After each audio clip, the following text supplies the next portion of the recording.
Dharan nursing കോളേജിനകത്താണ് നിൽക്കുന്ന സ്ഥലത്താണ്. Dharan nursing കോളേജിനകത്ത് course കഴിഞ്ഞ കുറച്ച് പേര് എൻ്റെ കൂടെയുണ്ട്.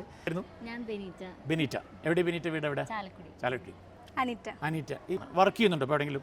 എവിടെ വർക്ക് ചെയ്യുന്നത്? ഞാൻ അമൃതയിൽ. ഓ, അമൃതയിൽ വർക്ക് ചെയ്യുന്നുണ്ട്. എത്ര വർഷമായി, എത്ര കാലം ഇപ്പോൾ വർക്ക് ചെയ്യുന്നത്? ഞാനിപ്പോൾ 1 വീക്കായി. 1 വീക്കായി സ്റ്റാർട്ട് ചെയ്തിട്ടുണ്ട്. ഞാനിവിടെ സെൻറ്റ് ജെയിംസിൽ ചാലക്കുടി തന്നെ. Saint James Chalakudy. വരുമ്പോൾ ഒരു +2 കഴിഞ്ഞ കുട്ടി എങ്ങനെ ഇപ്പം നേഴ്സായി നിൽക്കുന്നു എന്നൊന്ന് പറയാമോ, ഷോർട്ട് ആൻഡ് സ്വീറ്റ് ആയിട്ട്? ഞങ്ങൾ കഴിഞ്ഞപ്പോൾ തന്നെ ഞങ്ങൾ കുറച്ച് ഏജൻസിയിൽ വന്നായിരുന്നു. അങ്ങനെ ഒരു ഏജൻസി ആയിട്ടാണ് ഗാലക്സിയിൽ വന്നത്. അവരെ വഴി ഞങ്ങളിവിടെ ധരൻ വന്ന് കണ്ടു, 2-3 കോളേജുകൾ വന്ന് കണ്ടു. അതിൽ ഞങ്ങൾക്ക് ഒന്നും കൂടെ നന്നായിട്ട് തോന്നിയത് ഹോസ്റ്റൽ ഫെസിലിറ്റി ആയാലും കോളേജ് ആയാലും ഒന്നും കൂടെ നല്ലതായിട്ട് തോന്നിയത് ധരണായിരുന്നു. അങ്ങനെ ഞങ്ങൾ ധരൻ ചൂസ് ചെയ്തു. പിന്നെ അവിടെ നിന്ന് ഞങ്ങളുടെ കരിയർ സ്റ്റാർട്ട് ചെയ്യായിരുന്നു. ഒത്തിരി ബുദ്ധിമുട്ടൊന്നും ഫേസ് ചെയ്യേണ്ടി വന്നിട്ടില്ല. വന്നതെന്ന് പറഞ്ഞാൽ ഞങ്ങൾ ആദ്യം ഉണ്ടായിരുന്നത് വേറൊരു ഹോസ്റ്റലിലായിരുന്നു. പിന്നീടാണ് ഞങ്ങൾ ഇങ്ങോട്ടേക്ക് മാറിയത്. പക്ഷേ ഇവിടെ കുറച്ചും കൂടി ഫെസിലിറ്റീസ് കൂടുതലാണ്. ഹോസ്റ്റലായാലും ഒരു ക്യാമ്പസിൻ്റെ ഒരു വൈബ് ഇവിടെ നന്നായിട്ടുണ്ട്. അക്കാഡമിക് തരത്തിലുള്ള കാര്യങ്ങളെ കുറിച്ച് എന്താ പറയാനുള്ളത്? അക്കാഡമിക് വൈസ് ആണെങ്കിൽ ഞങ്ങൾക്ക് കിട്ടിയിരുന്ന ട്യൂട്ടേഴ്സ് ആയാലും പ്രൊഫസേഴ്സ് ആയാലും ഒക്കെ അത്യാവശ്യം നല്ല എഡ്യൂക്കേറ്റഡ് ആയിട്ടുള്ളവരായിരുന്നു.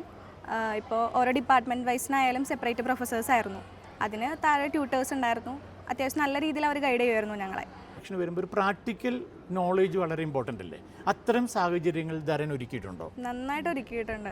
കാരണം ഞങ്ങൾ പറയുകയാണെങ്കിൽ ഞങ്ങൾക്ക് തിയറിനേക്കാളും കുറച്ചും കൂടെ ബെറ്റർ ആയിട്ട് തോന്നിയത് പ്രാക്ടിക്കൽ സൈഡാണ്. ഞങ്ങൾക്ക് കൂടുതലും ഞങ്ങൾ ഇന്റേൺഷിപ്പ് ഇവിടെ തന്നെയാണ് കംപ്ലീറ്റ് ചെയ്തത്. അപ്പോൾ റിയൽ കേസുകൾ ശരിക്കും ഫേസ് ചെയ്യേണ്ടി വന്നിട്ടുണ്ട് നന്നായിട്ട്. മറ്റു കാര്യങ്ങൾ ഇസ് എ പാരൻ്റ് ഉണ്ടല്ലോ, ഈ പെൺകുട്ടികളൊക്കെ അയക്കുമ്പോൾ, പ്രത്യേകിച്ചും ഡിസ്റ്റൻസിലേക്ക് അയക്കുമ്പോൾ, ഞാനൊരു പാരൻ്റാണ്, ഡിസ്റ്റൻസിലേക്ക് അയക്കുമ്പോൾ പെൺപിള്ളേരൊക്കെ അയക്കുമ്പോൾ ഭയങ്കരമായിട്ട് ഭയം ഉണ്ടായിരിക്കും, ശരിയല്ലേ? അതിന് പാരൻസിനോട് നിങ്ങൾക്ക് എന്താ പറയാനുള്ളത്?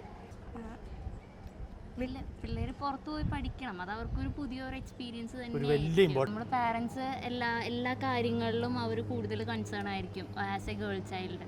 അപ്പോൾ അവർ നോക്കും, ഹോസ്റ്റൽ ഫെസിലിറ്റി നോക്കും, സെക്യൂരിറ്റി വൈസ് നോക്കും, എല്ലാം നോക്കുമ്പോൾ നമ്മൾ ധരൻ സേഫായിട്ട് തോന്നി. ധരനിൽ നിന്ന് അപ്പുറത്തേക്ക് ഗാലക്സിയിൽ നിന്ന് എക്സ്പെക്ട് ചെയ്യുന്ന എന്തൊക്കെയാണ് അഡീഷണലി? നല്ലൊരു സർവീസാണ് പ്രൊവൈഡ് ചെയ്യുന്നത്. ഫസ്റ്റ് എല്ലാ കോളേജും എല്ലാം നമ്മളെ കൊണ്ടുവന്ന് കാണിച്ചു തരും. കാരണം കൂടുതൽ അവർ ഹെൽപ്പ് ചെയ്യാനേ ട്രൈ ചെയ്തിട്ടുള്ളൂ. ഹെൽപ്പ് ചെയ്യാറുണ്ട്. എന്തൊക്കെ ടൈപ്പ് ഹെൽപ്പാണ് നമുക്ക് വേണ്ടി വരിക? ഇപ്പോൾ കോളേജിൽ നിന്നായാലും എന്തെങ്കിലും ഒരു എമർജൻസി വന്നു കഴിഞ്ഞാൽ നമ്മൾ ഒറ്റയ്ക്ക് വിടത്തില്ല കോളേജിൽ നിന്ന് ഒരു സ്ഥലത്തോട്ടും. അപ്പോൾ ഗാലക്സിനെ കോൺടാക്ട് ചെയ്ത് കഴിഞ്ഞാൽ അവർ കൂടുതലും കുറച്ചുകൂടി ഇനിഷ്യേഷൻ എടുത്തിട്ട് കോളേജിൽ കോൺടാക്ട് ചെയ്ത് കഴിഞ്ഞാൽ പിന്നെ നമ്മൾക്ക് അതിനുള്ള ഒരു ചാൻസ് ഒക്കെ അവർ ഉണ്ടാക്കി തരാറുണ്ട്. അത്രയ്ക്ക് എമർജൻസി വന്നാൽ പോലും ഇപ്പോൾ പാരൻസ് വരണമെന്ന് പറഞ്ഞു കഴിഞ്ഞാൽ നമുക്കതിന് പറ്റിയില്ലെങ്കിൽ അങ്ങനത്തെ ഒരു സിറ്റുവേഷൻ ആണെങ്കിൽ കോവിഡിനെയും കൂടെ ഫേസ് ചെയ്തിട്ടുണ്ടാവും അല്ലേ? ആ സമയത്ത് ഈ ഗാലക്സിയുടെ ഒരു ഇമ്പോർട്ടൻസ് ഉണ്ടായിരുന്നു. ഞങ്ങളെ വീട്ടിലേക്ക് കൊണ്ടുപോകാനും എല്ലാത്തിനും ഹെൽപ്പ് ചെയ്തത് ഗാലക്സി ആയിരുന്നു. അത് വളരെ ഇമ്പോർട്ടൻ്റ്. അത് കാരണം നിങ്ങളുടെ പ്രോമിസിൽ പറയണ കാര്യമില്ലല്ലോ, കോവിഡ് ഉണ്ടാവില്ലല്ലോ, അത് അൺഎക്സ്പെക്റ്റഡ് ആയി വന്നല്ലോ. ആ സമയത്തൊക്കെ ശരിക്കും മെന്റർഷിപ്പ് അല്ലെങ്കിൽ ഒരു ഹെൽപ്പൊക്കെ വേണ്ടി വരില്ല. ഗാലക്സി എഡ്യൂക്കേഷൻ സർവീസസിന് ഒരു 10 മാർക്കിൽ എത്ര മാർക്ക് നിങ്ങൾ കൊടുക്കും? 9 out of 10 കൊടുക്കും. 9 out of 10 കൊടുക്കും. ഓക്കെ, ഞാനൊരു 9 out of 10 കൊടുക്കും. നമ്മൾ ഇതിനെ കുറച്ച് തരണം, എന്തോ കുറവായിട്ടല്ലേ കുറയ്ക്കണേ, അത് കേട്ടിട്ട് വിടുന്നു പറയും.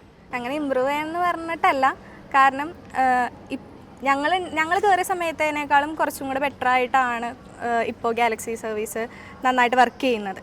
അപ്പോൾ കൂടുതൽ അവർ അപ്ഗ്രേഡ് ചെയ്ത് വരുമ്പോൾ കുറച്ചും കൂടി സ്റ്റുഡൻസിന് നല്ല ഇപ്പോൾ ഓപ്പർച്യൂണിറ്റീസ് ആയാലും നല്ലത് കിട്ടും.